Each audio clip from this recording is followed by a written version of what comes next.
നമസ്കാരം sir.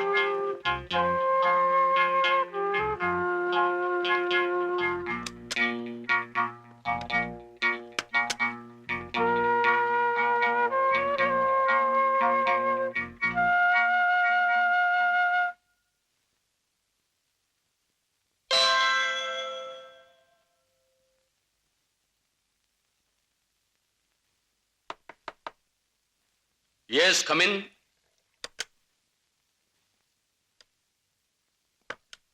Good morning sir. Good morning miss Thomas. ഇരിക്കൂ, ചായ കുടിക്കൂ. ഡൽഹിയിൽ ഇത്തവണ ഭയങ്കര തണുപ്പാണല്ലേ? അതെ. തോമസ്, നിങ്ങളുടെ ഫ്രസ്ട്രേഷന്റെ കാരണം എന്താണെന്ന് എനിക്കറിയാം. റിട്ടയർ ചെയ്യാൻ ഇനി 6 മാസമേ ബാക്കിയുള്ളൂ. ഇത്രയും കാലം ജോലി ചെയ്തിട്ട് സ്വന്തമായ ഒരു വീട് പോലും തോമസിനില്ലെന്ന് എനിക്കറിയാം.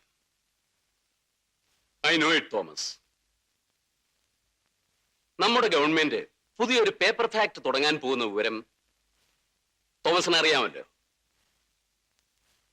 10,000 പേർക്കെങ്കിലും തൊഴിൽ സാധ്യതയുള്ള ഒരു പ്രോജക്റ്റ് ആണത്. എല്ലാ അപ്പോയിന്റ്മെന്റ്സിനുമുള്ള അധികാരം അതിന്റെ എം ഡിക്കായിരിക്കും. ഞാൻ അതിന്റെ എം ഡി ആയിട്ട് ഉദ്ദേശിക്കുന്നത് തോമസിനെയാണ്. റിട്ടയർ ചെയ്താലും 2-3 വർഷം ഞാൻ വിചാരിച്ചാൽ തോമസിനെ അക്കോമഡേറ്റ് ചെയ്യാൻ സാധിക്കും. ഇങ്ങനെ ഒരു അവസരം ലഭിക്കുകയാണെങ്കിൽ അതെങ്ങനെ ഉപയോഗിക്കണമെന്ന് തോമസിന് അറിയാമല്ലോ. അത് താങ്ക് യു സർ. ഞാനൊരു കഠിന ഹൃദയനൊന്നും അല്ല തോമസ്. എനിക്ക് നിങ്ങളോട് ഒരു പേഴ്സണൽ ഗ്രഡ്ജുമില്ല. നിങ്ങളുടെ മനസ്സിനെ വേദനിപ്പിക്കുന്ന തരത്തിൽ എന്തെങ്കിലും എന്റെ ഭാഗത്തു നിന്നും ഉണ്ടായിട്ടുണ്ടെങ്കിൽ ഫോർഗെറ്റ് ഇറ്റ്. ഞാനതൊക്കെ അപ്പോഴേ മറന്നു സർ. എന്റെ മകൻ ശേഖരൻകുട്ടി എനിക്ക് എന്തിനേക്കാളും വലുതാണ്. അവന്റെ മനസ്സിനെ വേദനിപ്പിക്കുന്ന ഒരു പ്രവൃത്തിയും ഞാൻ സഹിക്കില്ല. അക്കാര്യത്തിൽ ഞാൻ സ്വാർത്ഥനാണ്. എനിക്കും അങ്ങനെ തന്നെയാണ് സർ. ശേഖരൻകുട്ടിയെ കുറിച്ച് മറിച്ചൊരു അഭിപ്രായം എനിക്കുമില്ല. ഗുഡ്. എന്നെ മനസ്സിലാക്കുന്ന ഉദ്യോഗസ്ഥന്മാർ എനിക്കെന്നും പ്രിയപ്പെട്ടവരാണ്. ഞാൻ വരട്ടെ സർ.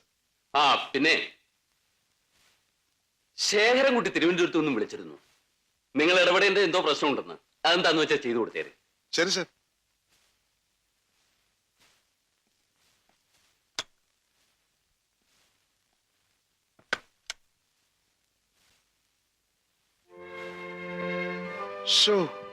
എന്റെ കർത്താവേ, ശനിദശ തീർന്നു. എന്താ കോച്ചായത്? അതൊക്കെ മറന്നുകളാ, കഴിഞ്ഞില്ലേ? അകത്ത് പോയി കിടന്നതിലുള്ള വിഷമമൊന്നും എനിക്കില്ല. ഇതിനു മുമ്പ് ഞാൻ കിടന്നിട്ടുള്ളതാ. പക്ഷേ ശേഖരൻകുട്ടി ഉണ്ടായിട്ടും സംഭവിച്ചു പോയി. അതിന്റെ കാരണക്കാരൻ ആരാണെന്ന് എനിക്കറിയാം. കോച്ചായ ഒരു കുരുക്കൂടി അഴിയാൻ ബാക്കിയുണ്ടായിരുന്നു, അതും അഴിഞ്ഞു. ഇപ്പോ IG-യും നമ്മുടെ ലൈനപ്പിലാ. അന്നവൻ എന്താ കോച്ചായ പറഞ്ഞത്? എന്റെ അന്ത്യം എടുത്തു, കൗണ്ട് ഡൗൺ തുടങ്ങിക്കളാൻ. ഇനി ഞാൻ കാണിച്ചു തരാം അന്ത്യം ആരുടേതാണെന്ന്. പറഞ്ഞ പോലെ ചെയ്താൽ മതി.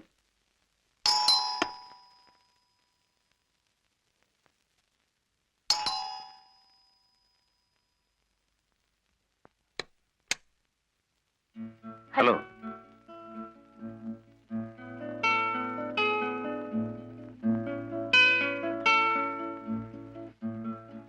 ശരാം. താങ്ക്സ്.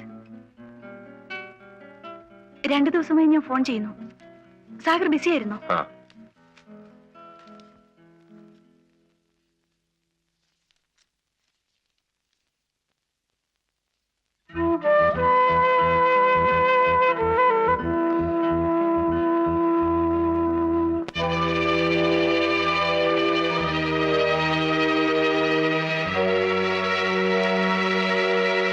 എങ്ങനെയുണ്ട്? ശത്രുപാളയത്തിൽ തന്നെ ഇരതേടുന്ന അശ്വതിയുടെ സാമർഥ്യത്തെ ഞാൻ അഭിനന്ദിക്കുന്നു. കൊള്ളാം. അതെന്താ അങ്ങനെ പറഞ്ഞത്? എന്നെയും എന്റെ സംഘത്തെയും കുറിച്ച് എഴുതിയിട്ട് അതിന്റെ അഭിപ്രായം എന്നോട് തന്നെ ചോദിക്കണം. ഇല്ലാത്തൊന്നും ഞാൻ എഴുതിയിട്ടില്ല. സാഗറിന്റെ അനുവാദം വാങ്ങിയതിന് ശേഷമാണ് ഞാൻ ഈ ഫീച്ചർ ആരംഭിച്ചത്. പിന്നെ സംഘം ഇപ്പോഴില്ലല്ലോ. ജാക്കിയും സാഗറും ശേഖരൻകുട്ടിയും തമ്മിൽ പിരിഞ്ഞില്ലേ? അതേതായാലും നന്നായി. ഇനിയിപ്പോ എന്റെ ഫ്യൂച്ചറിന് ഗ്രിപ്പ് കൂടും. പലതും പ്രതീക്ഷിക്കാമല്ലോ. പണ്ട് ഹാജി മസ്താനി യൂസഫ് പട്ടേലും തമ്മിൽ തെറ്റിയപ്പോ പത്രക്കാർക്ക് കുറെ നാളത്തേക്ക് നല്ല കോളായിരുന്നു. എന്നും ചൂടുള്ള വാർത്തകൾ.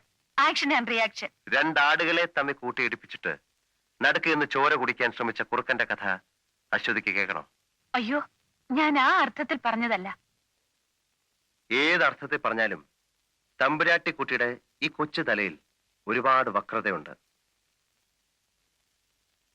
അട്ടെ, അശ്വതിയുടെ ഇപ്പോഴത്തെ ഈ വരവിന്റെ ഉദ്ദേശം എന്താണ്? ഞാൻ പറയാതെ തന്നെ അറിയാമല്ലോ, സാഗർ ജാക്കിയായ കഥ.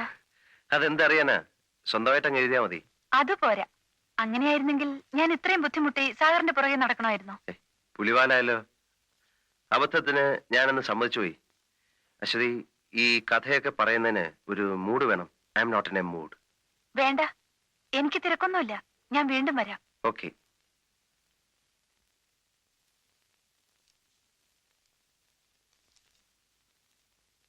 തമ്പുരാട്ടിക്കുട്ടി, ഒന്നിക്കണം.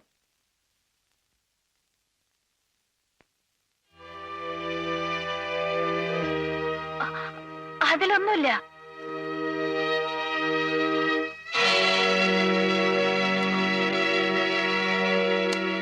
അതെന്താ അങ്ങനെ പറഞ്ഞത്?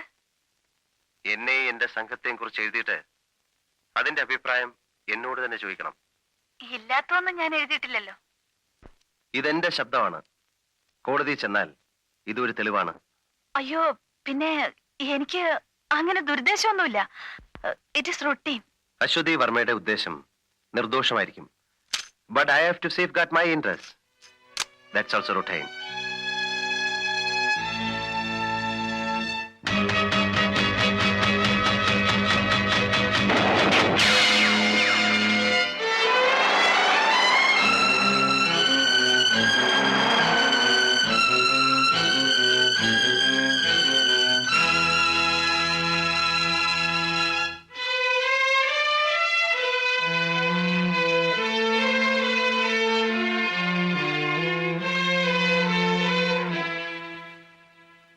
Thank you very much. ഉന്നം പിഴച്ചു പോയെന്ന് ഇത് പറയാൻ എന്തിനാണ് ഇപ്പൊ ഇങ്ങോട്ട് വന്നത്? നിന്നെയൊക്കെ ഒരു കാര്യം ഏൽപ്പിച്ചപ്പോഴേ അറിയാം നടക്കില്ലെന്ന്. എന്താടാ ഇത്? തുടക്കതയോ അതോ നീ തന്നെ കൊടുക്കുന്ന പരസ്യമോ? ഞാനിത് ഇപ്പോഴാ കാണുന്നത്. മാരണം ഒന്ന് കഴിഞ്ഞപ്പോ മറ്റൊന്ന്. തലവേദന വിട്ടുമാറുന്ന ലക്ഷണമില്ലല്ലോ. ഞാനിപ്പോ എന്ത് ചെയ്യാനാ? അത് ഞാൻ തന്നെ പറയണോ? വല്ല നക്കാപ്പിച്ചയും കൊടുത്ത് ഒതുക്കടാ അതിനെ. അങ്ങനെയൊന്നും ഒതുങ്ങുന്ന കൂട്ടത്തിലല്ല. ആ വർമാജിയുടെ കൊച്ചുമോളാ. അച്ഛനൊരു കാര്യം ചെയ്യും, ആ വർമാജിയെ വിളിച്ചൊന്ന് പറ. ഫസ്റ്റ് എന്നാ പിന്നെ അതായിരിക്കും അടുത്ത തലക്കെട്ട്. മന്ത്രിയുടെ സ്വാധീനം പത്രപ്രവർത്തനത്തിലും. എങ്കിൽ അച്ഛന് നിന്റെ ഉടമസ്ഥന്മാരെ അറിയാലോ, അവരെ വിളിച്ചൊന്ന് പറയാൻ പാടില്ലേ? ആ കള്ളൻ സേട്ടുവിനെയോ? അയാൾ ഈ ഭൂലോകം തന്നെ ഭാരം ചോദിക്കും. പിന്നെ ഞാൻ എന്ത് ചെയ്യണമെന്ന് അച്ഛൻ പറയുന്നത്? നിന്റെ കുറെ ശിങ്കിടികളുണ്ടല്ലോ, തിന്നും കുടിച്ച് നടക്കുന്ന വർഗങ്ങള്. എനിക്കറിയാം എന്ത് ചെയ്യണമെന്ന്. പിന്നെ അച്ഛൻ കയറി ഇടപെടരുത്. നീ എന്ത് വേണേ ചെയ്തു തോലയ്ക്ക്.